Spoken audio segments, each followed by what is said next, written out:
চারটে পাপ সত্য যুগে হয়েছে, কিন্তু কন্টিনিউ কলিতে এই চারটে পাপ এখনো বিদ্যমান, স্ট্যান্ড বিদ্যমান। বোঝা গেল? মিটে গেল। এবার দ্বিতীয় পর্বটা শুরু। কারোর পুত্রকে কেউ যদি হত্যা করে, সেই পিতা কি তাকে ছেড়ে দেবে? নদীর গুড়ে সন্দেশ মাখিয়ে তাকে চাটবে? এই যে বিশ্বরূপ হত্যা হয়ে গেল, মেরে দিল। বিশ্বরূপের পিতার নাম ছিল তুষ্টা। তুষ্টা এ খুঁজতে খুঁজতে ইন্দ্রকে কি করে বধ করা যায়, কি করে ইন্দ্রের বিনাশ হয়, করতে করতে শাস্ত্রে একটা জিনিস পেয়ে গেল।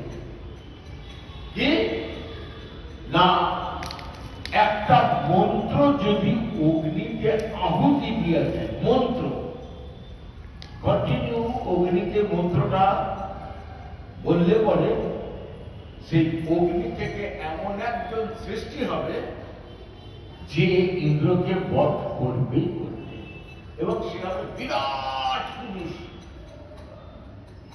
পর্বত সমান পুরুষ হবে। ব্যাস যা বাবা তিনি শাস্ত্রে পেয়ে গেলেন, পেয়ে যজ্ঞর আয়োজন করে যজ্ঞে বসলেন। মন্ত্রটা কি? খুব ছোট্ট মন্ত্র। মন্ত্রটা হচ্ছে ইন্দ্র শত্রু বিবর্ধস্য। এইটুকু মন্ত্র বারবার অগ্নিতে নিক্ষেপ করলে সে অগ্নি থেকে এমন একজন বিভৎস মূর্তি সৃষ্টি হয়ে বেরিয়ে আসবে যে ইন্দ্রকে বধ করে দেবে। পুত্র হত্যার তার প্রতিশোধ নেওয়া হয়ে গেল। এই বলে অগ্নিতে মন্ত্র নিক্ষেপ করছে।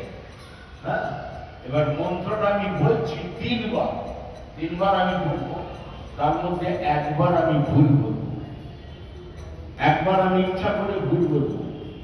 দেখি কে ধরতে পারে, কে ধরতে পারে। ইন্দ্র শত্রু বিবর্ধস্য। ইন্দ্র শত্রু বিবর্ধস্য। ইন্দ্র শত্রু বিবর্ধস্য। বলুন তো কোন নম্বরে আমি ভুল বলেছি? প্রথমটা কি বলেছি? কি ভুল বলেছি?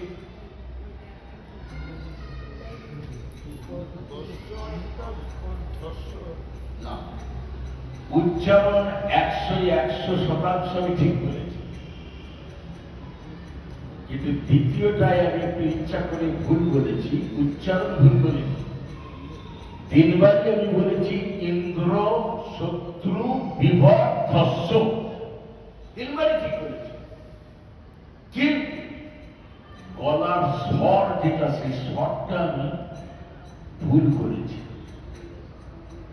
স্বর কয় প্রকার?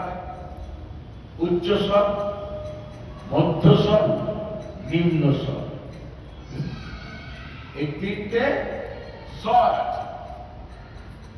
এবার এই মন্ত্রটা যে বলছে তার কাঙ্ক্ষিত ফল পেতে গেলে গলার স্বরটা কেমন করতে হবে? ইন্দ্র উচ্চ স্বরে বলতে হবে, শত্রু নিচু স্বরে, বিবর্ধস্য। ইন্দ্র শব্দটাকে উঁচু স্বরে বলতে, শত্রু শব্দটাকে নিচু স্বরে বলে বিবর্ধস্যটা আরো নিচু হতে পারে, বা শত্রু শব্দের ইকুয়াল হতে পারে স্বরটা, ঠিক আছে? কিন্তু তুষ্টা যতবার ওই মন্ত্রটা বলতে গেছে ইন্দ্র শত্রু বিবর্ধস্য, ততবার ইন্দ্র শব্দটা উঁচু স্বরে না বলে নিচু স্বরে বলেছে, আর শত্রু শব্দটা নিচু স্বরে বলা উচিত ছিল, সেটা নিচু স্বরে না বলে উঁচু স্বরে। এর ফলে মানেটা কি? স্বর ভুল বলার জন্য মানেটা কি দাঁড়াচ্ছে শটটা ঠিক করত, তাহলে মানেটা হতো এই অগ্নি থেকে এমন একজন সৃষ্টি হোক যে ইন্দ্রকে বিনাশ করবে। এই স্বর ভুলের জন্য মন্ত্রটার মানে হয়ে গেল এই অগ্নি থেকে এমন একজন সৃষ্টি হোক ইন্দ্র যাকে হত্যা করবে।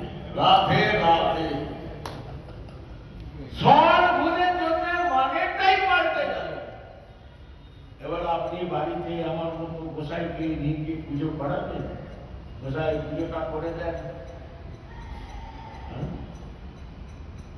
করাবেন কেউ? আপনি বলবেন যে চুলোই যাক, সে ভুল বলেছে তো আমি কি করবো? ঠিকই তো বলছেন আপনি, সে আমাকে ভুল বলেছি, আমি বলেছি, যা পাপ হবে সে বুঝবে, আমার ঘে ছুটি।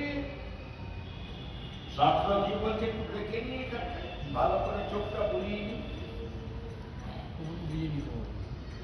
বলছে কি মন্ত্রহীন স্বরোত বর্ণত বা ভিক্ষা প্রযুক্ত সমর্থমা স ভগবজ্র যজমানং হিনন্তি যথেন্দ্র শত্রু স্বরোত অপরাধম। অর্থাৎ বলছে যে আপনি যাকে বাড়িতে পুজো করতে দেখেছেন, শুরু থেকে শেষ অবধি যত যত মন্ত্র উচ্চারণ বলল, তার স্বর যদি ভুল হয়, উচ্চারণও যদি ভুল হয়, তার সঙ্গে স্বরটাও যদি ভুল হয়, তার যে পাপটা হয়ে গেল ওখানে আপনার বাড়িতে বসে, তার পাপের 50% নেবে যে পুজো করতে এসছে তার, আর 50% আপনার বাড়ির দাগ নম্বর, খতিয়ান নম্বরের মধ্যে যারা যারা বাস করে প্রত্যেকে দিতে হবে। রাধে রাধে। কোন দিকে যাবে? মানে কোন দিকে যাবে? এরপর আপনি আর কাউকে পুজো করতে ডাকবেন? দরকার নেই কাউকে ডাকার। তাহলে খনিকে সব পুজো বন্ধ, শ্যামসুন্দরের পুজো বন্ধ হয়ে যাবে বলে না, পুজো চলবে, পুজো বন্ধ হবে না। ও শ্যামসুন্দর হোক, রাধা শ্যামসুন্দর হোক, অষ্টসখী হোক, নিতাই চাঁদ হোক, গৌরহরি হোক, কালী চণ্ডী, শীতলা, কার্তিক, যে পুজোই হোক না কেন, মন্ত্র হবে একটা, একটা মন্ত্রের পুজো হবে। সে মন্ত্রটা কি?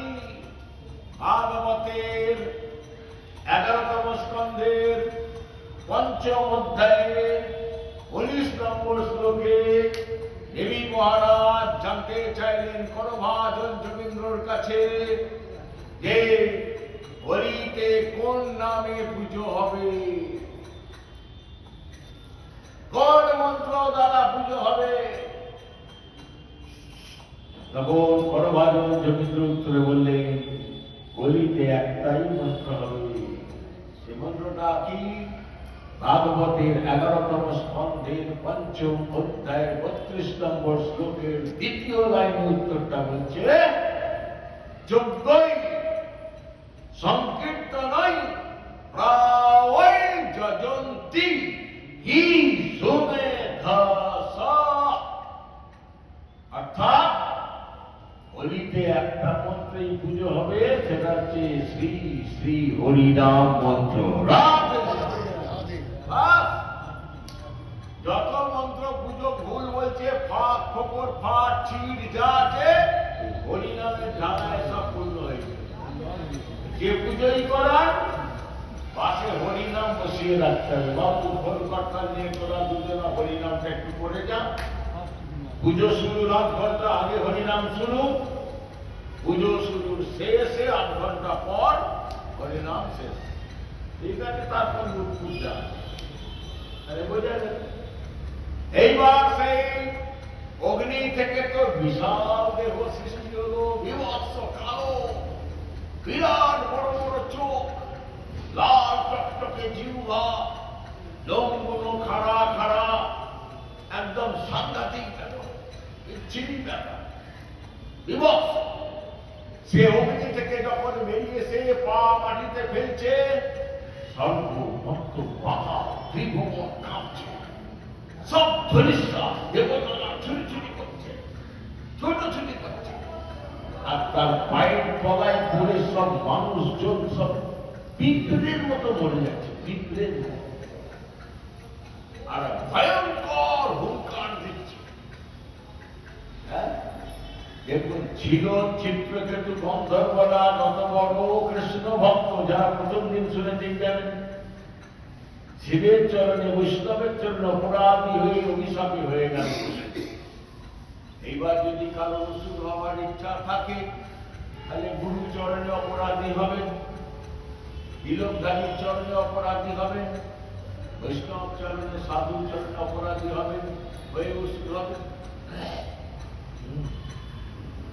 সে তার গায়ের লেগা লাগা মাত্র বিশাল বড় বড় বৃক্ষগুলো উল্টে পড়ে যাচ্ছে, তার গায়ের আঘাতে পাহাড় পর্যন্ত ভেঙে যাচ্ছে।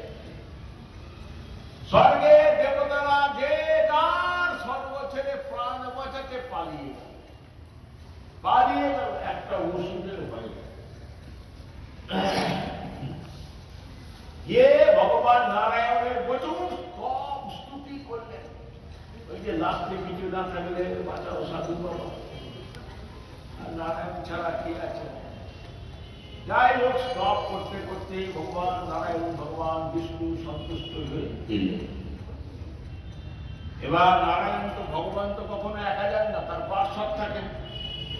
পার্শ্বদ দেখতে তো নারায়ণের মতো, তাদেরও গায়ের রং নারায়ণের মতো।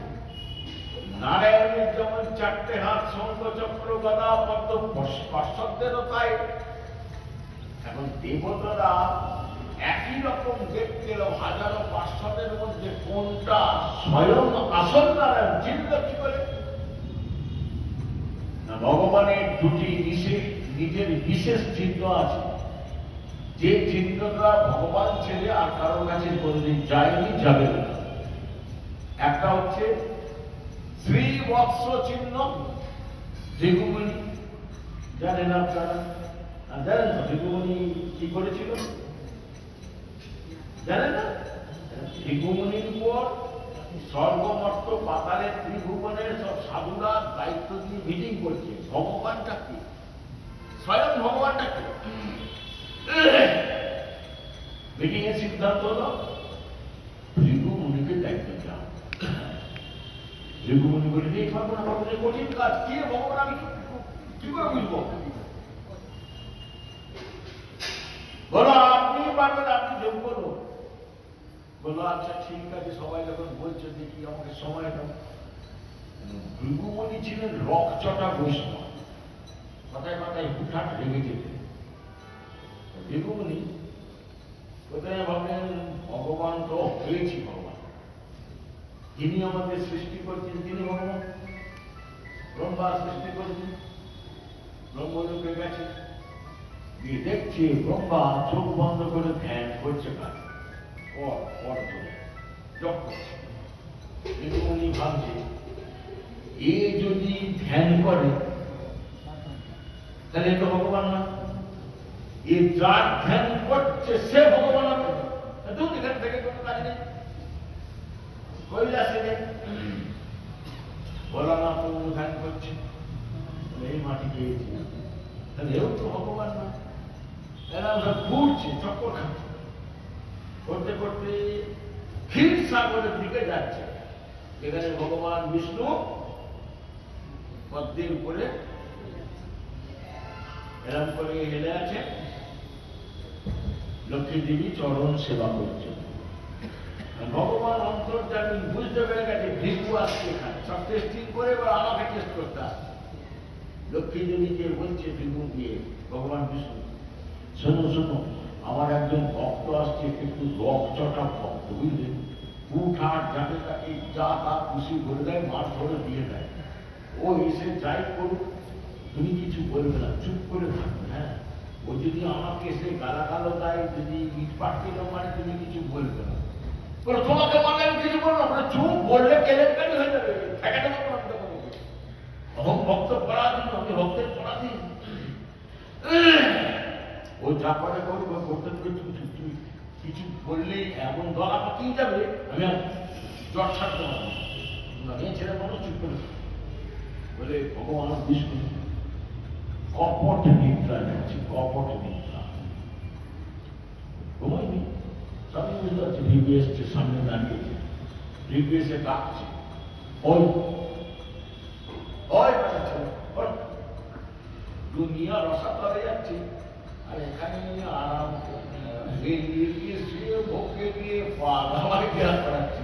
মানুষজন সব উদ্ধরে উচ্চন্নেই চলে যাচ্ছে, এদের উদ্ধার করবে কে সেই সব চিন্তা নেই। নেতা মন্ত্রীরা যেমন আজকাল ঠান্ডা করে বসে থেকে বড় বড় লেকচারের মধ্যে, এদিকে আমাদের দুঃখ দুর্দশা আছে। নেতাদের নেতা যারা আমার তাদের বুঝে নেন বাকিটা। ভগবান বিষ্ণু তাই এরকম করছে, ছেলে ঘুম পাবে না, এইসব লোকের মেরে খাচ্ছে, আর এখানে আরামসে শুয়ে বউকে দিয়ে পা দেওয়া তোকে দেখাচ্ছি মনটা বলে খাইতে পিছিয়ে গিয়ে মেয়েদের সামনে দেখে ছুটে গিয়ে একবারে এক লাভ মেরে জোড়া পায়ে কাঁচ কাঁচ করে লাঠি মেরে দিকে ভগবান বিষ্ণু চমকে উঠেছে। ভগবান বিষ্ণু উঠেছে, উঠে ভগবান বিষ্ণু ভিগুকে বলছে, ভিগু তোমার পায়ে লাগেনি তো? ভিগু কাঁদছে, কি হলো ভিগু কাঁদছে না? তুমি হচ্ছে ভগবান, খাঁটি ভগবান, আমি তোমাকে মারলাম আর তুমি বলছো আমার পায়ে লাগেনি? তাকে কি হয়েছে? মেরেছে, ঠিকই করেছো, এটা তোমার চিহ্ন আমি রেখে দিলাম, কোনদিন কোন জীবে এই চিহ্ন আমার বুক থেকে কেউ মুছে দিতে পারবে না।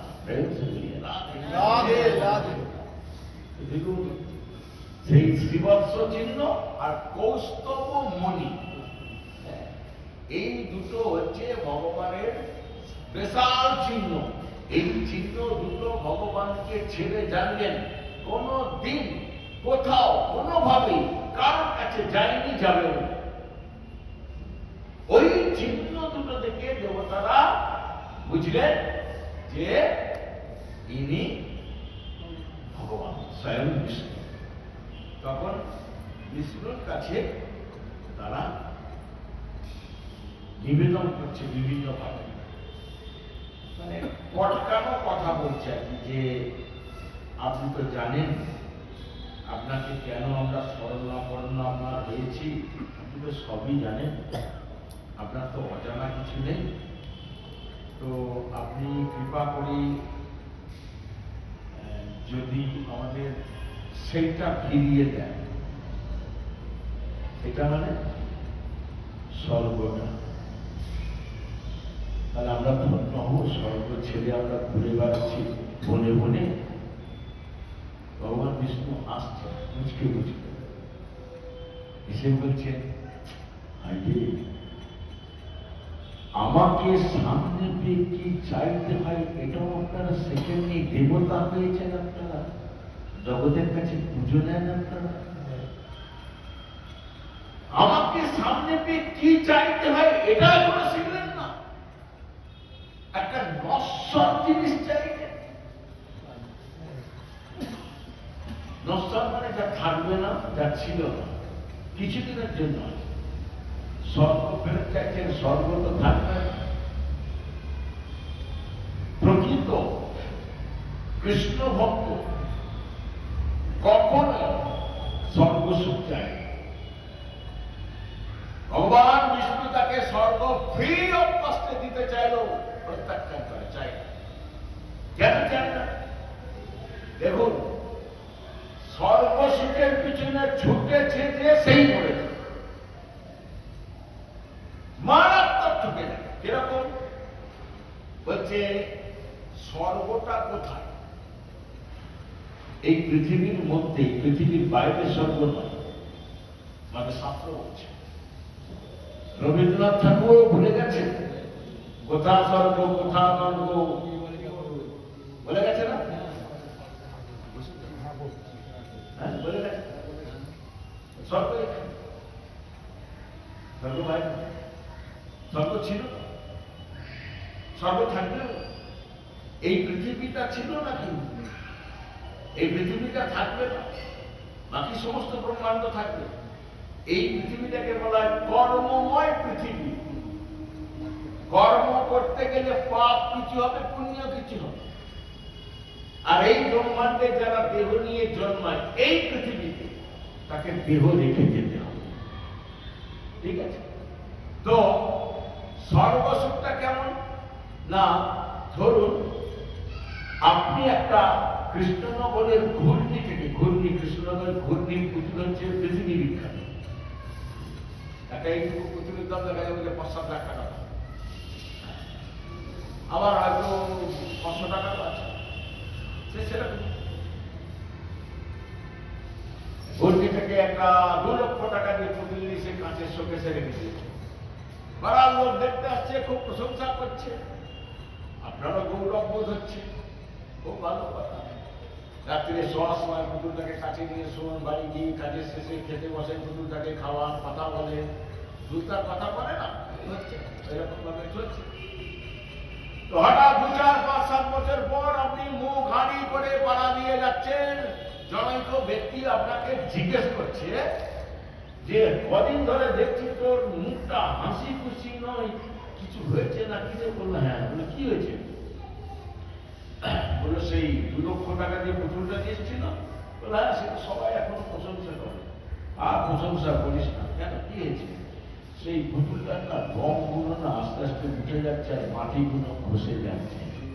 সেই ব্যক্তি তখন হো হো করে আস্তে আস্তে বলছে, কিনবার সময় মনে ছিল না যে ওটা মাটির জিনিস, রং করা, রং একদিন উঠবে, মাটি খসে মাটিতেই মিশে যাবে। প্রেমসে বলি রাধে রাধে। দুঃখ সুখ তো বাইরে, তো ভেতরের নয়। ওকে টেনে দিয়ে ভেতরে ঢুকিয়ে দিতে, রেসপন্সিবিলিটি তোমার, তোমার রেসপন্সিবিলিটি। হ্যাঁ, সর্বসুখটা নাই। ঠিক একই হচ্ছে সর্বসুখ। এই পৃথিবীটা যেদিনকে ধ্বংস হবে, লয় হবে, তাহলে স্বর্গটা তো এই পৃথিবীর মধ্যে, স্বর্গটা থাকবে, তাদের অস্তিত্ব কিছু থাকবে। সেও তো লয় হয়ে গিয়ে ভগবান বিষ্ণু নারায়ণের মধ্যে সব ঢুকে যাবে। আমি আপনি সব ঢুকে যাবো, ও শিয়াল কুকুর সব ঢুকে যাবো। আপনি বলবেন কি মজা, এই তো কালকে পৃথিবীটা ধ্বংস হয়ে যাক, নারায়ণের মধ্যে ঢুকে গেলাম, বলো পালাবার বল নেই, জম আছে। তার যখন লয় করার ইচ্ছা হতো, লয় হয়ে ঢুকে যাবে। কিন্তু যখন সৃষ্টি করছে, যে যেরকম কর্ম করেছি সেই কর্ম অনুসারে যে দেহ প্রাপ্তি হওয়া উচিত, সেই দেহ নিয়ে সে জন্মাবে। শুয়ারের মতো কাজ করলে শুয়ার, মানুষের মতো কাজ করতে গেলে মানুষ হয়ে জন্মাবে। সাধুর মতো কাজ করলে সাধু ঘরে জন্ম হবে। নারদ ঋষি একদিন পৃথিবী ভ্রমণ করতে বেরিয়েছে, ভ্রমণ করে বেরিয়ে ঘুরছে, দেখতে এসছে, এনকোয়ারি করতে এসছে কৃষ্ণের সৃষ্টি পৃথিবী এবং কৃষ্ণের সৃষ্টি মানুষ কেমন আছে। হাসি খেলছে, সব ঠিক আছে। ঘুরতেই ঘুরতেই একটা ট্রেনের পাশ দিয়ে যখন যাচ্ছে, তখন দেখছে ট্রেনের নিচে ভেতরে নেমে একটা শুয়ার গু খাচ্ছে। তার গায়ে গু, মুখে গু খাচ্ছে, গু কোনো হেলদোল নেই। আমি তার কোনো হেলদোল নেই, আনন্দ করে খাচ্ছে। নারদ ঋষি তো করুণার সাগর, তার মুখ ফেটে যাচ্ছে।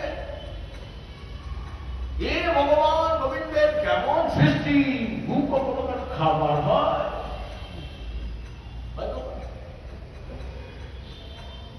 গোবিন্দ মুখ খেতে দেবে কেন? সুর আজকে গোবিন্দের কাছে যাবো, ১০০ হয়ে যাবে, যাবো বলে আতা মাথা বুঝিয়ে গোবিন্দের কাছে গেছে। গোবিন্দ থেকে বুঝতে পেরেছে নারদের কোথাও একটু তার গন্ডগোল হয়েছে, স্পেশাল থেকে বুঝেছে।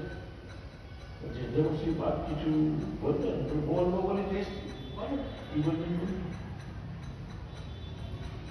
নারদ বলছে ভগবান বিষ্ণুকে, প্রভু আপনি তো যা কিছু সৃষ্টি কে করেছে? আপনি করেছেন। বলো একদম। সৃষ্টি করেছি। আরো বলছে প্রভু শুয়োর সৃষ্টি জগতে কে করেছে? গোবিন্দ বলছে আমি করেছি। কেন, কি হয়েছে? ধরো নারদ বলছে প্রভু তুমি তো বিজ্ঞের সর্ববিজ্ঞের বিজ্ঞ তুমি। ভগবান বিষ্ণু বলছেন হ্যাঁ। নারদ বলছে তুমি যদি বিজ্ঞ হও তুমি তো চিন্তা ভাবনা করে বলো তো ভূ কখনো কারোর খাবার হয়? গোবিন্দ বলছে না, ভূ কখনোই কারোর খাবার হতে পারে না। নারদ বলছে আমি নিজে চোখে দেখলাম, কানে শোনা পড়া নয়, স্পট অর্থধামে গিয়ে দেখি ভেনের মধ্যে শুয়োর নেমে ভূ খাচ্ছে, চিন্তা আনন্দ করে তার গায়ে বুকে গু খাচ্ছে, গু ঘৃণা বিনা কিছু নেই। তুমি কি রকম সৃষ্টি করো?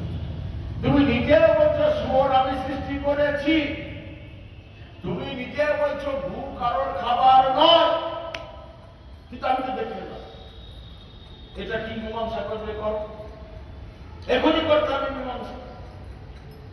গোবিন্দ বলছে দাও, তোমার বলা হয়েছে? কারণ বলছে গোবিন্দ বলছে আমি কি কাউকে কানে কানে বলে এসেছিলাম যে কি শুয়োরের কথা কি না? বলেছে নাকি কাউকে? আমাদের বলেছে।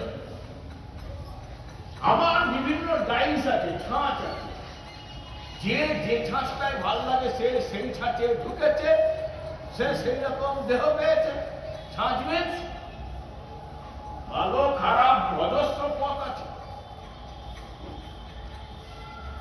ও শুয়োরের মতো কাজ করেছে, শুয়োরের ডাইসে গেছে, শুয়োর হয়েছে, তো আমি কি করব? আমি তো কাউকে বলিনি যে কি শুয়োর হয়। আর গু খাওয়ার কথা বলছো, আমি গু খেতে কাউকে বলেছি না। এটাও তুমি মঠধামে গিয়ে সবাইকে জিজ্ঞেস করেছো, এনকোয়ারি করেছো? একটা কেউ আমাকে আমার তুলে বলতে পারবে আমি কাউকে গু খেতে বলেছি? হ্যালো খাচ্ছে কেন? ওর ভালো লাগে তো আমি কি করবো? ওর ভালো লাগে আমি কি করবো? আমি কি গু খেতে বলেছি নাকি? ও সব বুঝি না, ওকে গতি করে দিয়ে পাঁচশত করে রাখতে হবে। বলে এটা কখনো হয় নাকি? ওরা এখন কয়েক হাজার বছর শুয়োরের জন্মাবে, শুয়োরের মধ্যে এত পাপ করেছে, শুয়োরের ক্ষতি হবে। বলে ওসব বুঝি না, ওকে গতি করতে হবে, পাঁচশত করে তোমার কাছে রেখে দিতে হবে। বলে এটা হয় না? হয় না কি? তোমার কাছে অসম্ভব কিছু আছে? বলতো শান্তিপুরি মুনি তোমার গুরুদেব হয়, তার মরা পুত্রকে তুমি তো ফিরিয়ে দিয়েছে, এক নোটিশে দিয়ে দিল, তো ওটা যদি পারো এটা পারবে না? তখন গোবিন্দ বলছেন যে ঠিক আছে, যদি বুঝিয়ে সুঝিয়ে চোরটাকে আনতে পারো, আর আমি পাঁচশত করে আমার কাছে রেখে দেব। নারদ ঋষি খুব খুশি হয়ে গেছে। এ সুরটা রথ নিয়ে গেছে, রথে করে নিয়ে আসবে সুর বৈকুণ্ঠে নিয়ে এসে সুরটাকে বলছে লে চল রথে ওঠ। সুর বলছে কায় যাবো, কায় যাবো গো? তাই বলে কোথায় যাবো? আরো বেশি বলছে বৈকুণ্ঠ, বৈকুণ্ঠ সুর বলছে বৈকুণ্ঠ সেটা কোথা? যে গু খায় তার কাছে বৈকুণ্ঠটা, গুটা এটা বৈকুণ্ঠ তার কাছে, ওই বৈকুণ্ঠ। তার আরো বেশি বলছে সে অনেক দূরে দূরে আছে। বলে দাঁড়া দাঁড়া, ছটফট করো না বাবু, বৈকুণ্ঠে যাবো সেটা থাকে ডাকে। বলছে সেখানে ভগবান ভগবান, বলছে সেটা আবার কে গো? কিন্তু প্রথম শুনছি তার নাম। বলে তিনি জগৎ সংসারে সবকিছু চালায়। বলো ফালতু কথা বলবে না, একদম ফালতু কথা বলবে না। যারা গু গোবর কিছু মনে করবেন না, বউ যারা খান সব, যারা ওই যারা এই গোবর সেচুরি প্লেট কাঁচ ভাঙা সব খায়, তাদের কাছে তো ইটি বৈকুণ্ঠ ইটি ভগবান। বই চলে বাপের বাড়ি যা, শ্বশুর বাড়ি যা, বোন বাড়ি যা, রুটি চায় আর আর কাঁটা নইলে চলবে। প্রসাদ প্রসাদ ভাত লাগছে, তো বলছে যে ভগবান আছে সেখানে, তাই তো যাবো। সুর বলছে এবারে যেতে পারি, অনেকে কোথাও যাওয়াটা হয়নি, একঘেয়েমি লাগছে আমারও।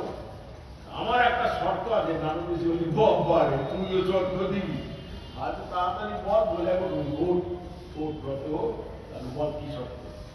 সুর বলছে যেতে পারি, শর্তটা হচ্ছে বৈকুণ্ঠে গিয়ে গুটু পাওয়া যায় তো, বৈকুণ্ঠে গু পাওয়া যায়, তাহলে মই যাবনি। যাবি না কিরে? যাবনি। গু না থাকলে আমি খাবো কি, মানবো কি করে? কি ভাবি জগতে আর কেউ খায় না, যদি সবাই জগতের খেত তাহলে আমার ভাগ্যে কুলোতো না। এতক্ষণ হাসি ঠাট্টা হলো, মীমাংসাটা কি হবে, কি প্রমাণিত হবে? স্বয়ং নারদ এসে তার মুক্তির দরজাটা খুলে দিলেন, রথে উঠলেন মুক্তি। অপশনটা নিতে পারবো। তেমনি জগতে কিছু মানুষ আছে, গৌরী বলেছে প্রসাদ সেবা কর, একাদশী পালন কর, নিরামিষ খা, তুলসীতে জল দে, একটুখানি হরিনাম কর, কালী দিয়ে বসে, তুলসী তলায় বসে, আর কিছু করতে হবে না, তাহলেই তুই মুক্ত। সেটাও করবো না আমি। রাধে রাধে।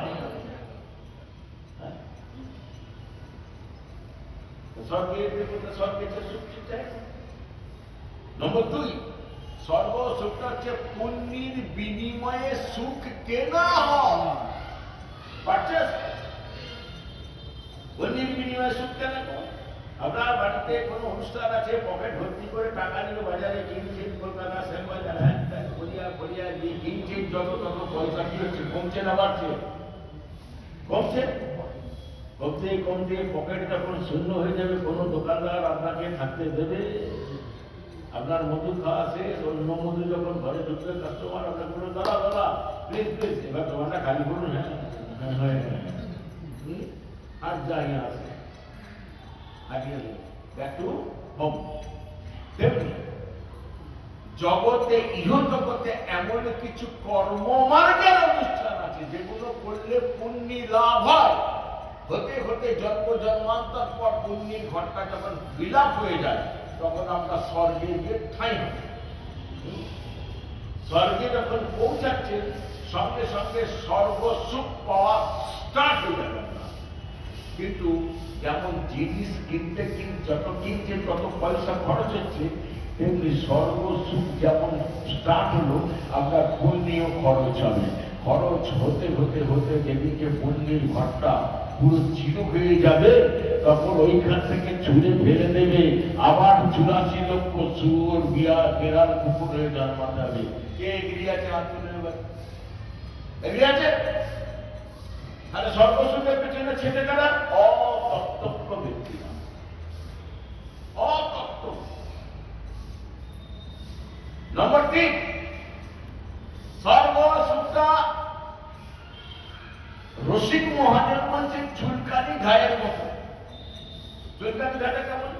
যখন চুলকানি হয় তখন চুল করতে বড়ই সুখ লাগে, আর চুলকানি যখন থেমে যায় তখন কি হয়? জলনি শুরু হয়, তাতে যদি 2 ফোঁটা জল পড়ে যায়, কি আনন্দ, কি আনন্দ, আকাশে বাতাসে। সর্বসুখটা তাই পুণ্যি সঞ্চয় করে যখন স্বর্গে গিয়ে পৌঁছাবেন, তখন সেই চুলকুনির মতো সুখ আপনি পাবেন। যখন পুণ্যি শেষ, তখন জলনি শুরু হবে। কে এগিয়ে আছে? এরকম বিভিন্ন কারণ আছে, যার জন্য কৃষ্ণ ভক্ত কখনো সর্বসুখ চায় না। তাহলে কৃষ্ণ ভক্ত চাইছেটা কি? একটা জিনিস চাইছে, কি? ঠাকুর গোসাইকে দিয়ে আমার গৌরহরি বলালে, আসিব যাইব চরণ সেবিব, তুমি আর নিত্যানন্দ বিহরিবে যথা, নৃত্য হই যেন জনমে জনমে তথা। রাধে রাধে। তুমি নিতাই চাঁদ যেখানে থাকবে যাবে, সেখানে চাঁদপুর হয়ে জন্মাতে পারে। তোমার সেবাটা নিতে, সেবার জন্য ভগবানকে ত্যাগ করা যায়, কিন্তু সেবা ছাড়া যাবে না। এক মুহূর্ত সেবা ছাড়া যাবে না। প্রমাণ ভাগবতের 10ম স্কন্ধের 9ম অধ্যায় দামোদর লীলায় মায়ের দুধ যখন উছলে উঠছিল উনুন থেকে, তখন ভগবান গোপালকে মা নামিয়ে রেখে প্রমাণ করেছিলেন সেবা আগে ভগবান পরে। রাধে রাধে। ভক্ত ভগবানকে পেয়ে আত্মহারা হয় না, ভগবানের সেবা পেয়ে আনন্দ হয়, আত্মহারা হয় না। বুঝে গেল? স্বর্গের দেবতারা বলছেন, এই প্রভু স্বর্গটা ফিরিয়ে দেন। ভগবান তখন হাসছেন যে কি চাইতে হয় এখনো শিখলেন না, অথচ আপনারা দেবতা। একটু যদি নবদ্বীপ লীলায় আমরা চোখ ফেলে দেখব, নবদ্বীপের যে ধর্মচা বিক্রি করত শ্রীধর পণ্ডিত, শ্রীধর পণ্ডিত জানে বাজারে হত দরিদ্র, সে জানত যে ভগবানের কাছে কি চাইতে হয়, হ্যাঁ? কিন্তু স্বর্গের দেবতারা জানে না যে কি চাইতে হয়। নবদ্বীপ লীলায় মহাপ্রভু প্রতিদিন চান করতে যেতেন গঙ্গার ঘাটে, আর গঙ্গার ঘাটে যাবার সময় একটা হাট করত। সেই হাটে প্রতিদিন শ্রীধর পণ্ডিত মোচা খেতে, মোচা বিক্রি করতেন। মোচাটা আবার বিক্রি করতেন তিনি, মোচাটা কিন্তু কিনে নিয়ে আসতেন। যার বাড়ির গাছ তাকে বলতেন কালকে মোচাটা নিয়ে যাবো, ওরা নিয়ে গেল, বেছে কিনে দাম বলে মোচাটাকে বেড়ে নিয়ে এসে হাটে বিক্রি করত। তার পয়সা তাকে দিয়ে ৯ পয়সায় ওই চাল আলু কিনে বিক্রি করে খেতে ফুটিয়ে, যেদিন বিক্রি হতো না সেদিন জল খেয়ে শুয়ে যেত। আর মহাপ্রভু ওইখান থেকে যেত আর দেখতো, মহাপ্রভুর প্রিয় খাবার ছিল মোচা। শ্রীধর বলো তো, তোমার মোচাটা কি সুন্দর, নিয়ে যাও, নিয়ে যাও। আমি চান করতে এসছি, পয়সা নিয়ে এসছি না। আচ্ছা কালকে দেবে, কালকে দিলে হবে না। সচিমা ছিল মোচার ঘন্ট রান্না করার ওয়ার্ল্ড স্পেশালিস্ট। সচিমায়ের হাতে মোচার ঘন্ট মহাপ্রভু পেলে একদম চেটে পুটে খেতে। সেবা হয়ে গেল, পরের দিন আবার গেছে, আবার মোচা বিক্রি হচ্ছে। আবার থেকে মহাপ্রভু বলছেন, সিধা কালকের থেকে আজকের মোচাটা একটু বেশ বড় মনে হচ্ছে না, নিয়ে যাও। আর কালকের পয়সা আপনি ভুলে গেছি, আবার না থাক থাক থাক, সিধা সিধা থাক। আচ্ছা পয়সা কালকে দিয়ে দেবে, ঠিক আছে বাবা। সেবা হয়ে গেল, পরের দিন আবার পরের দিন কেসে দেখছি সিধর মোচা দিচ্ছে। আমি বলছি এত ভালো মোচা তুমি কোথায় কিছু পাও না তো?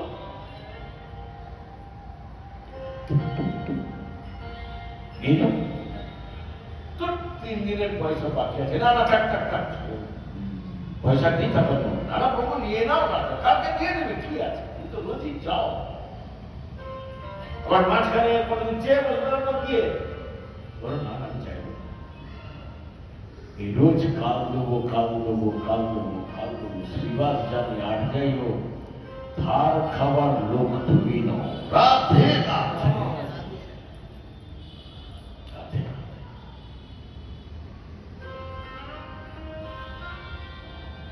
একদিন মহাপ্রভু কৃষ্ণ ভাবাবিষ্টে বসে আছেন শ্রীবাস আঙ্গলে, যে যা চাইছেন কৃপা করে দিচ্ছেন। সবশেষে ডাক করলো শ্রীবাস দিয়ে, শ্রীধর পণ্ডিত শ্রীধর দিকে এসো। শ্রীধর মহাপ্রভুর চরণ কাছে এসে বলছে, বলো প্রভু, তোমার কাছে অনেক ধার হয়ে গেছে, অনেক ধার, আজ শোধ করে দেবো। বলো কত হয়েছে? সেটা বলছে, প্রভু পুরোপুরি মিটিয়ে দেবে তো? খানিকটা দিয়ে খানিকটা রেখে দিয়ে পরে সবাই এটা রাখ, কালকে বাকিটা আবার পরে দিয়ে দেবে, এরা কি করবে না? মা বলেছে না, পুরোটাই দিয়ে দেবে। বলো কত হয়েছে? শ্রীধর চুপ করে আছে। কি হলো শ্রীবাস? বলো শ্রীধর, বলো। মহাপ্রভুর চরণ দুটো ধরে অন্তর্ভুক্ত হয়ে গেছে। বলছি, প্রভু সব কাজ শোধ হয়ে যাবে, একটা জিনিস চাইছি, যদি দাও। কি বল? আমি তো বলেছি প্রভু, বল, তুমি কথা দাও। তোমাকে আমাকে কোনোদিন কোনো জনম তুমি আমাকে চরণ ছাড়া করবে না। রাধে। ঠিক আছে। নবদ্বীপের একটা ভুল মোছা বিক্রেতা জানে ভগবানকে সামনে দিয়ে কি চাইতে হয়। দেবতারা জানে না। যে দেবতারা ওষুধের ভয়ে স্বর্গ ছেড়ে বেরিয়ে যায়, পালিয়ে যায়, সেই স্বর্গে আপনি যদি যান, আপনার সিকিউরিটি কে দেবে? যারা নিজেদের রক্ষা নিজেরা করতে পারে না, তারা আপনাকে কি করে রক্ষা করবে আপনি বলতে পারেন? দেখবেন, খুলবেন আপনি পুতনাবধ, খুলবেন পুতনাবধ। শেষে একটি শ্লোকের একটা এইটুকুনি কথা বলা আছে,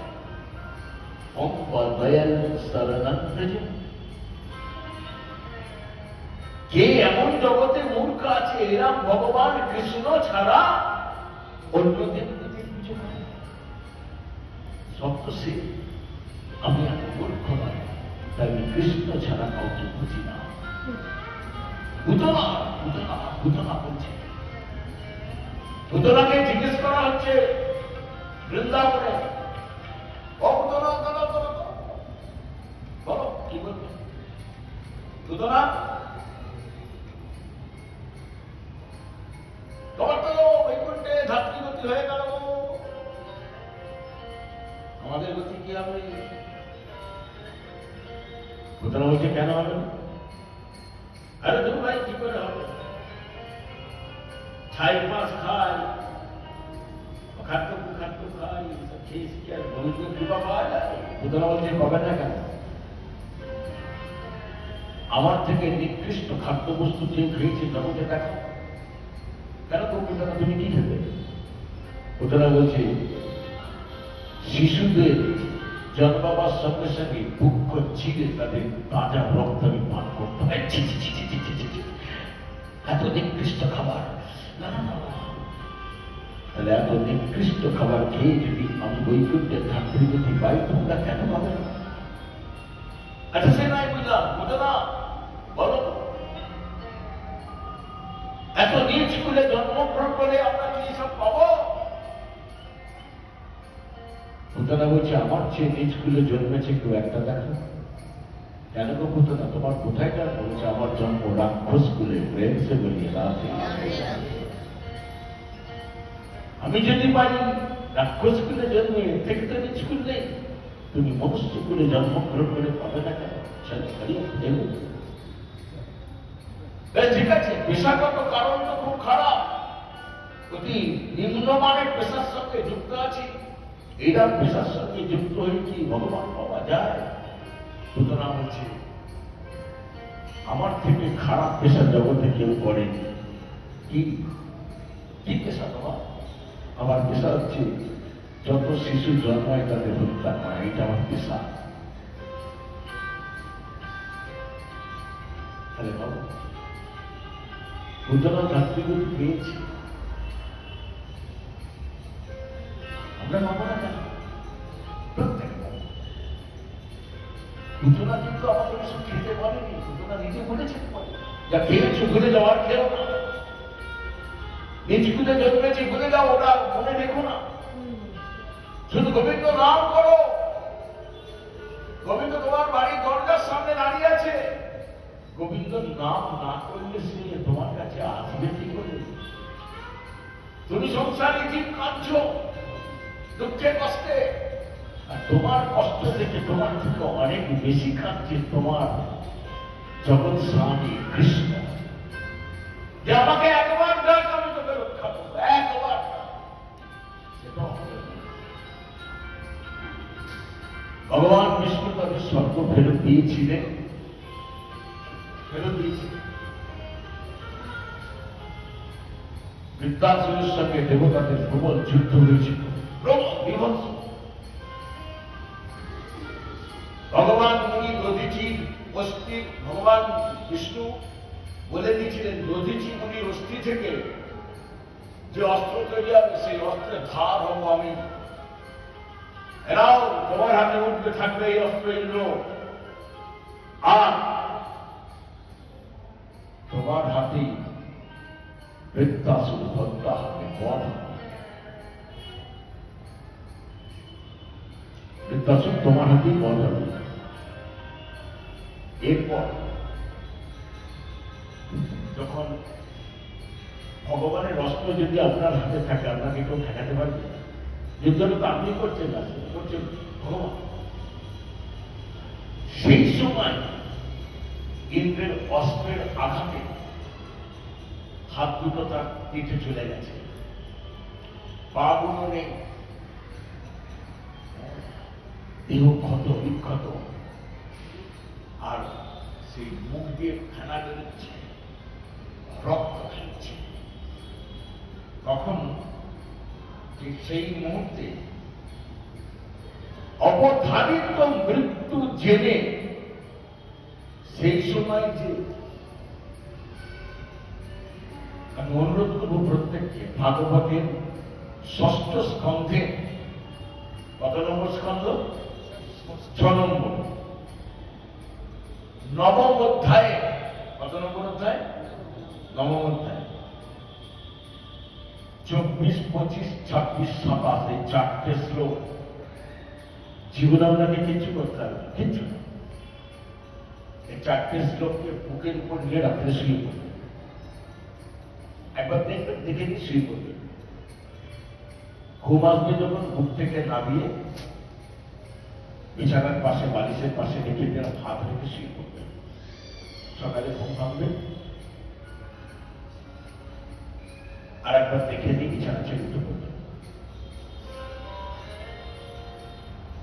আর কিছু করতে হবে না জীবনে। সেই ৪টে শ্লোক আমি পড়ছি। যদি ভাগবত না থাকে, যার ভাগবত আছে বাড়িতে তার কাছে গিয়ে হ্যান্ড রাইটিং করে লিখে দেবেন ৪টে শ্লোক, এবং সেই শ্লোকের বাণী অর্থগুলো লিখে দেবেন। শ্লোক যদি পড়তে পারেন, কুতিও পড়তে পারেন পড়বেন, না পারলে বাংলাটা পড়ে শুনে। যদি মন্ত্রটা, সংস্কৃত শ্লোকটা পড়ার খুব বাসনা হয়, এখানে দক্ষ শিক্ষক আছে, তাদের কাছে দেখে নেবেন। তাদের যদি সময় হয়, নিজের গুরুদেব আছে তার কাছে দেখবেন। তাদের যদি সময় না হয়, তাদের আমাকে ফোন করবেন, আমি বলে দেবো, হোয়াটসঅ্যাপটা দেবেন, আমি পাঠিয়ে দেবো। ঠিক আছে? শ্লোক ২৪, ২৫, ২৬, ২৭ ৪টে শ্লোক, ৬ নম্বর স্কন্ধের ১১তম অধ্যায় ৪টে শ্লোক। এই নবম অধ্যায় না, নবম থেকে শুরু হচ্ছে, কিন্তু এই শ্লোকটা আছে ১১তম অধ্যায়, ৬ষ্ঠ স্কন্ধের ১১তম অধ্যায় ২৪ থেকে ২৭ চারটে। কি বলছি?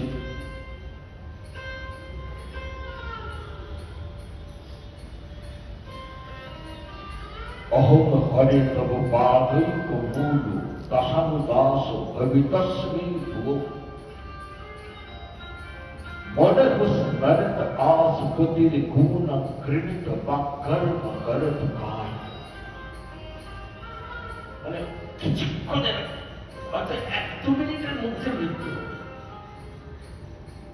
সেই সময় ক্ষত বিক্ষত অবস্থায় রয়েছে, হে প্রভু শঙ্কর্ষণ দেব, অহং হরি তব পাদৈক মূল দাসানু দাস ভবিতাস্মি ভূ। এখানে কিন্তু বৃত্তাসুর, হে গোবিন্দ আমি তোমার চরণ পাব হচ্ছে না, গোবিন্দ চরণ পাওয়ার কথা বলছে না, বলছে আমি মৃত্যুর পর যে দেহই পাই না কেন, আমি যেন তোমার ভক্তির চরণ পাই, ভক্তের চরণ সঙ্গটা যেন পাই। এই একটা কথাই বোঝা যায় যে বৃত্তাসুর কত বড় তৃণাবতী ছিলেন, কত বড় বৈষ্ণব ছিলেন, কত বড় বৈরাগী ছিলেন, একটা অসুর। পরের কথাটা বলছে মনস্মরত আস্পতির গুণ। আমার মন যেন সেই ভক্তদের সঙ্গে থেকে, আমার মন যেন সদাই তোমার তোমার প্রতি থাকে, তোমার চরণে ঘৃণিত বাক্য, আমার বাক্য যেন সদাই তোমার, আর কারণ নয়, জগৎ তোমার গুণকীর্তন করতে পারে। কর্ম করত কায়, আমার দেহ যেন, শরীরটা যেন তোমার সেবা দিয়ে থাকতে পারে। রাধে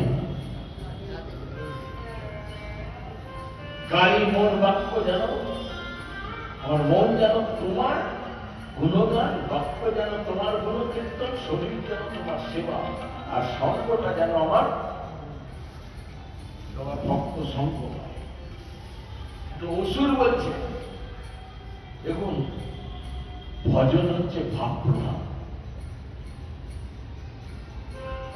ভজন ভাব প্রধান। ভাবের জগতে ঢুকতে না পারলে আপনার ভজন শুরু হয়নি। আর এই ভাবটা কিন্তু আপনি ঘরে বসে নিজের আত্মশক্তিতে তৈরি করতে পারবেন না। আপনি যার কাছে কান পেতেছেন তার সঙ্গ করলে তার যে ভাব, সেই ভাবটা আপনার ভিতরে সঞ্চারিত।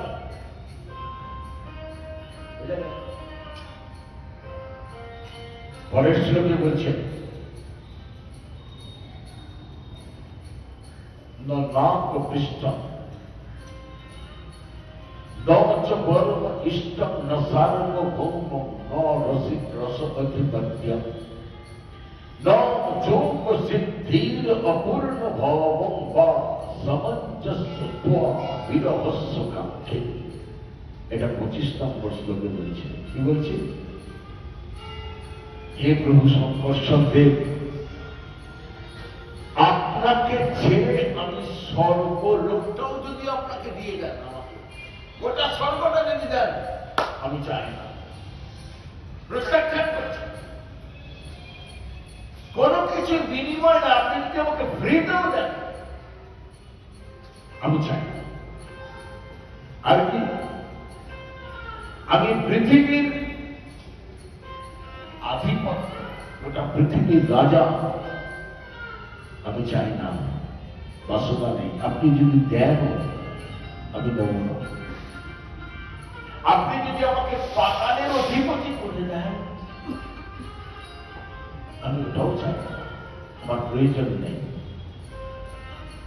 এমনকি অনিমাদি যে অষ্টসিদ্ধি, যে যোগ সিদ্ধি, অর্থাৎ সূক্ষ্ম শরীর নিয়ে হালকা হয়ে সূর্যে পৌঁছে যাওয়া, সমুদ্রের তলায় ডুবে থাকা, হাওয়ায় বাতাসে ভেসে বেড়ানো, আমি চাই না। তাহলে এর মধ্যে নিজে আনন্দ পাওয়া যায়, কিন্তু ভগবান কৃষ্ণকে আনন্দ দেওয়া যায় না। রাধে রাধে। কৃষ্ণকে সুখ দেবার জন্য তো আপনি মানব দেহ দিয়েছেন, নিজের সুখ পাওয়ার জন্য তো নয়। কালকে যেটা বুঝিয়েছিলাম কৃষ্ণ সুখৈক্য তাৎপর্যময়ী রসগোল্লার উদাহরণ দিয়ে অনেকটা সময় এর মধ্যে আত্মসুখ আছে, কিন্তু আপনাকে সুখ দেবো বলে এসেছি, সে সুখ তো নেই। অত এটাও আমি চাই না, আমি কিছু কামনা করি না। এরপর 26 নম্বর আর 27 নম্বর যে শ্লোকটা বলছে,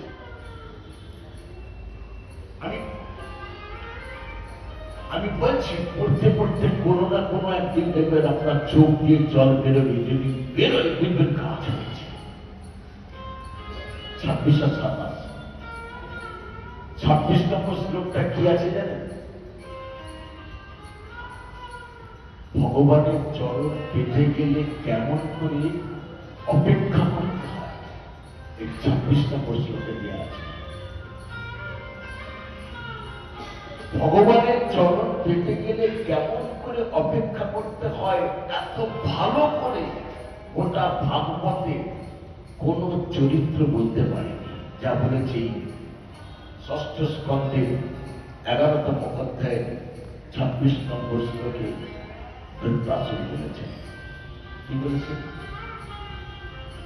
অজাত ভোক্সা কিংব মাতরং খগা,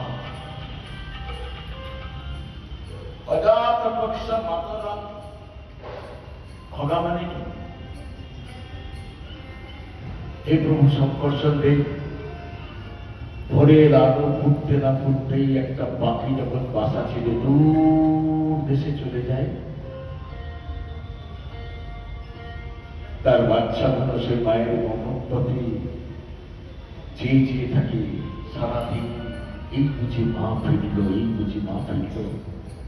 মুখে একটা টুকরো খাবার নিয়ে আসবে আমাদের জন্য।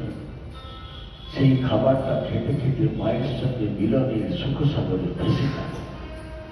তারা জানে না মা কখন ফিরবে, কিন্তু মায়ের কমল পথে থেকে অপলক দৃষ্টিতে চেয়ে থাকে, এই বুঝি ফিরল, এই বুঝি ফিরল। হে প্রভু শঙ্কর্ষণ দেব, আমিও ঠিক দিকে ওই পাখির বাচ্চাটার মতো তোমার গমন পথের দিকে চেয়েছি, জন্ম জন্মান্তর অপলক দৃষ্টিতে চেয়ে থেকে অপেক্ষা, কবে তোমার চরণ সেবার অধিকার পেয়ে তোমাকে সুখ দেবো, প্রেম সে মিলিয়ে রাখ।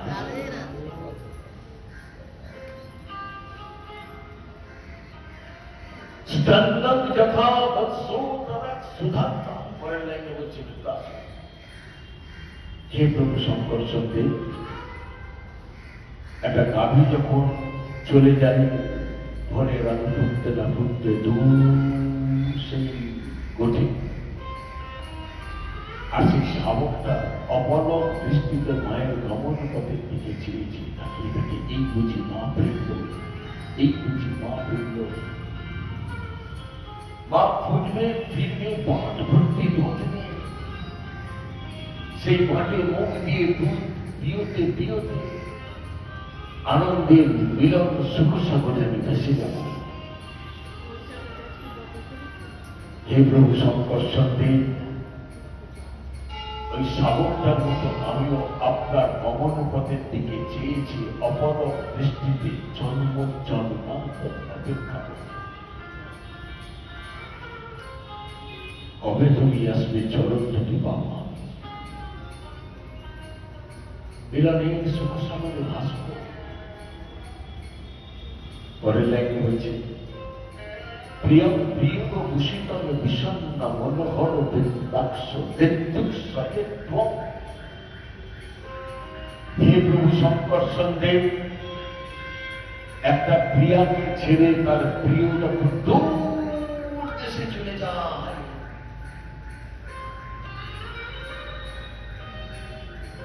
প্রিয়া অপেক্ষা করে সেই প্রিয় গমন পথের দিকে চেয়েছে,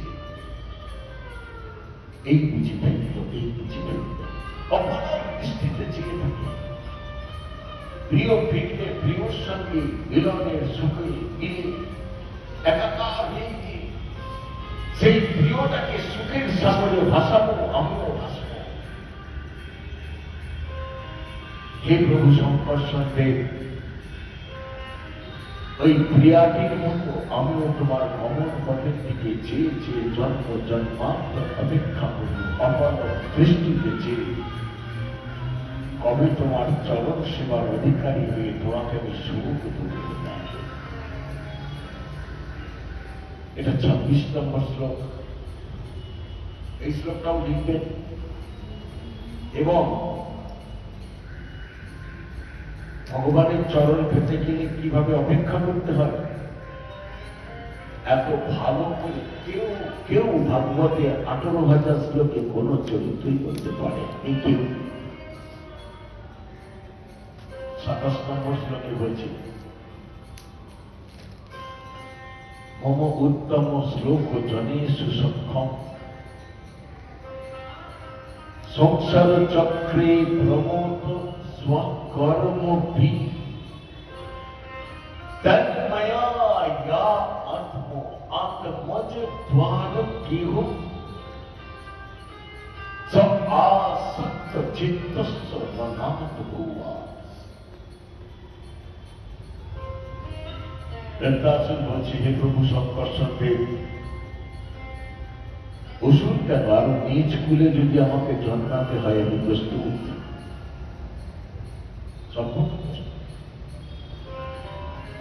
কিন্তু প্রভু যেখানেই জন্মায়, যে দেহ নিয়ে জন্মায়, সেখানে গিয়ে যেন তোমার ভক্তের সংগঠনই পায়। হে প্রভু শঙ্কর দেব, অসুর কেন আরো নিজ কুলে যদি জন্মাতে হয় তাতেও আমার কোনো দুঃখ নেই, আমি প্রস্তুত। কিন্তু প্রভু যে কুলে জন্মায় সেখানে তন্ময়া ইয়া আত্মজ দ্বার কেহ স আসক্ত চিত্তস্য নাথ ভুবা। হে প্রভু, যারা দুর্লভ মানব দেহকে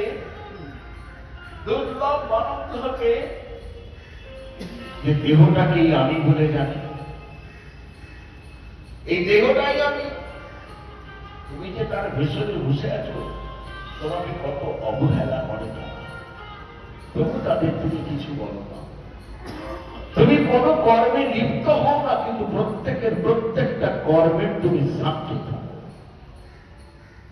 যারা দেহটাকে আর এই সংসারটাকে মনে করে আমি বা আমার, বারবার জন্মায় আর বারবার মরে, বারবার জন্মায় আর বারবার মরে, এই আশা যাওয়া করে, যে তন্ময় হয়ে আছে দেহকে আর সংসারকে নিয়ে, স্ত্রী আসক্তিতে,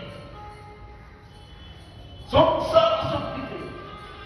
হে প্রভু শঙ্কর দেব, আমি যত নিজ কুলেই জন্মাই, তাদের সঙ্গে আমার যেন কোনোভাবেই কোনো সম্পর্ক গড়ে না ওঠে।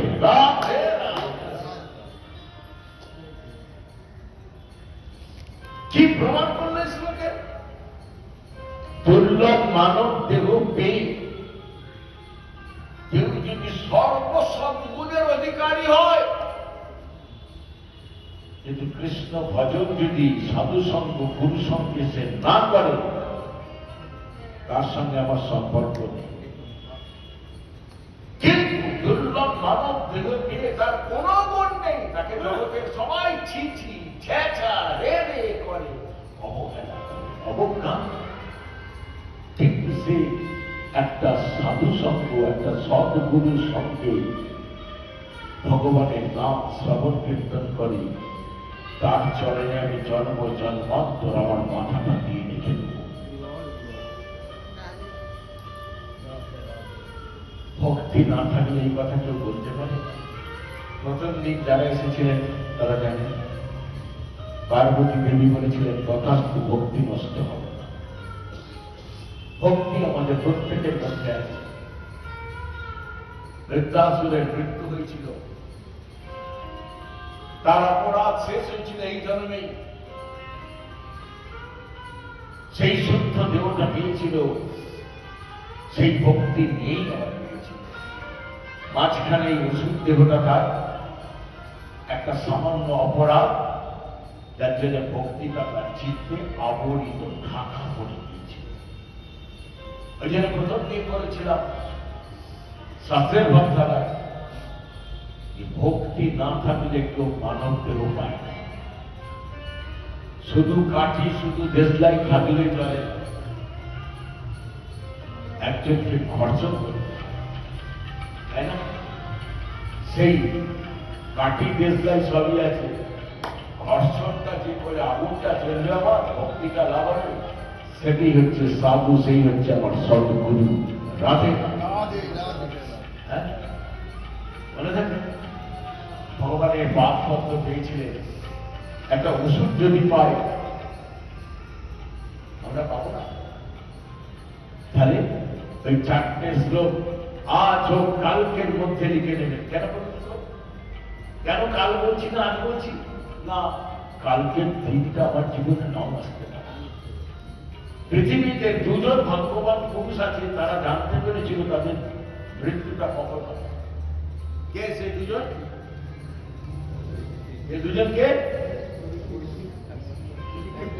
পরীক্ষিত মহারাজ জানতে পেরেছেন, সাথে নাই আরেকজন আছে ইন্টেলিজেন্ট, কি ইন্টেলিজেন্ট ছিলেন। খট্টাঙ্গ রাজা যখন দেবতাদের স্বর্গ ফিরিয়েছিলেন মস্তানি করে, তার আগে দেবতারা প্রমিস করেছিলেন স্বর্গটা রিটার্ন দিতে পারলে আপনি যা চাইবেন অল এভরিথিং টু, শুধু স্বর্গটা বিনিময় ফেরত দেন। স্বর্গ ফেরত দিয়ে দিয়েছিল। ফেরত দেওয়ার পর যখন দেবতারা এই মতো বলতেন, খট্টাঙ্গ রাজাকে আপনাকে দিয়েছি বিচার করুন, খট্টাঙ্গ রাজা দাঁড়ান দাঁড়ান দাঁড়ান না, হিসেবের ব্যাপার আছে, অঙ্ক আছে, অঙ্কটা খুব একটা সহজ নয়, জটিল অঙ্ক আছে। আমি যা চাইবো তাই দেবেন তো? বললো হ্যাঁ তাই। তা ধরুন আমি 500 বছর বাঁচব, কথাই বলছি। আমি 1000 বছরের জিনিস চাইলাম, আমাকে কত বছরের জিনিস দেবেন আপনারা? 1000 বছরই দেবো। তাহলে ভোগ করবো 500 বছর, বাকি 500 বছর তো ভোগ করতে পারবো না। এটা আমার ভোগ করতে পারবো না, সেটা আপনি কি করবো? লস। বিপরীত, আমি 1000 বছর বাঁচবো, চাইলাম এখন ভুল করে 500, আপনারা 500 দেবেন, দেবতারাও না 500 দেবো। তাহলে বাকি 500 বছর আমি ভোট করলাম 500 বছর, বাকি 500 বছর তো আমাকে বাটি নিয়ে হাতে ভিক্ষা করতে হবে রাস্তায়।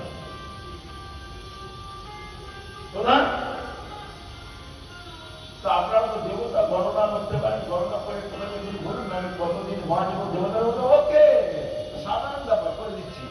দেবতারা বলতো গণনা ফিনিশ। এবার বলছে আপনার আয়ু, ওই আমার আয়ু কত বলছে? মাত্র 1 ঘন্টা। প্রেম সে বলিয়ে রাধে। আমাদের 1 ঘন্টা আয়ু শুনলে কি করবো? মুখিটাকে দাঁত সব ঠিকঠাক করে নিতে পারা, সব পরিস্থিতি দৈনিক গুলো ব্যাগে গেছে, ওই আছে তাই আছে, ঘরটাকে বলছে হাঁটা হয়ে আছে। দেবতারা বলছে বিচার করুন, কোনো কিছু লাগবে না। আরে 1 ঘন্টা ভোগ করে না বোঝে। মৃত্যুর পাঠখানা মাথায় নিয়ে কখনো 1 ঘন্টায় কেউ কিছু ভোগ করতে পারে না, জানে না। দেবতারা বিচার করছে, আরে যতটুকু পারো ভোগ লুটে না বলে হাঁটা হয়ে গেছে। এই শোনো দেবতারা, 1 ঘন্টা মানে 60 মিনিট, 60 মিনিটের মধ্যে আমার 12 মিনিট নষ্ট করে দিয়েছেন ফালতু বুকে। আমার রয়েছে আমার হাতে 48 ঘন্টা, 48 মিনিট। এই 48 মিনিট আমি চোখ বন্ধ করে গোবিন্দ নাম দেখি কি হয়। চোখ বন্ধ করে এই 48 মিনিট গোবিন্দ নাম ভজন করে গোবিন্দ প্রাপ্তি করেছিলেন। 48 মিনিট অনলি। ভাবুন, গুরুদেবের সামনে গিয়ে বসুন। বিগ্রহ সাক্ষাৎকার কি জিনিস আপনি জানেন না, আপনাকে জানাবে, বোঝাবে, চেনাবে গুরুদেব। গুরুদেব আজকে ইচ্ছা হয়েছে 5 মিনিট আপনাকে একটু হরিনাম শোনাবো। ভগবানকে, গুরুদেবকে নাম শোনানো একটা সেবা, বুঝলেন? বিরাট সেবা। আসবেন আগে গুরুদেবের কাছে বসে 5 মিনিট চরণের তলায় বসে চরণটা থেকে তাকিয়ে পরিণামটা। তারপরে সে শামসুন্দারকে শামসুন্দার খুব খুশি হবে। কেন? গুরুকে নাম শুনিয়ে আপনি এসছেন, গুরুকে ডিঙিয়ে আপনি শামসুন্দারকে পাবেন না, রাখে না। গুরুমুখী হন না।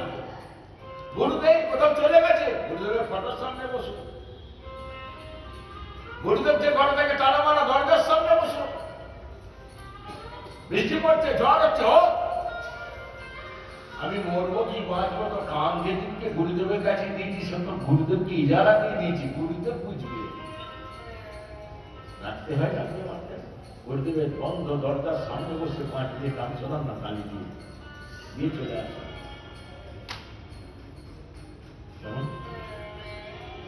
এই বলে আমি এখানে বিশ্রাম দিচ্ছি। আমি চলে যাবো অনেক দূর, একদিন প্রভুকে চলে যাব। সবশেষে জানাই, এই 3 দিন যারা বকবক শুনেছেন, 3 দিন যারা বকবকানি শুনেছেন তাদের প্রত্যেকের চরণে প্রণাম। যারা 2 দিন 1 দিন শুনেছেন তাদের চরণে প্রণাম। যারা শুনতে এসে মাঝপথে চলে গেছেন তাদের চরণে প্রণাম। যাদের আসার খুব ইচ্ছা ছিল কিন্তু কোনো অনিবার্য কারণবশত আসতে পারেননি তাদের চরণে প্রণাম। এই মন্দিরে প্রত্যেকটা সাধু, প্রত্যেক চরণে প্রণাম। আমার রাধা, শ্যামসুন্দর, ললিতা সখী, অষ্টসখী প্রত্যেকের চরণে, গোপাল জিউ চরণে আমার কোটি কোটি প্রণাম। আর একটা প্রণাম জানাই যারা কোনোদিনই এই সভায় আসবেন না অথচ আশপাশে বাড়ি, আসার সম্ভাবনাও কোনোদিন নেই তাদের চরণে আমার বেশি বেশি কোটি কোটি প্রণাম থাকে।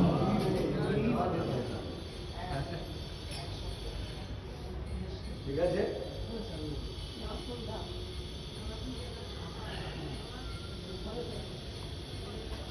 সামনের বছর যদি আমার শামসুন্দার নিয়ে আসেন, আসবো আবার।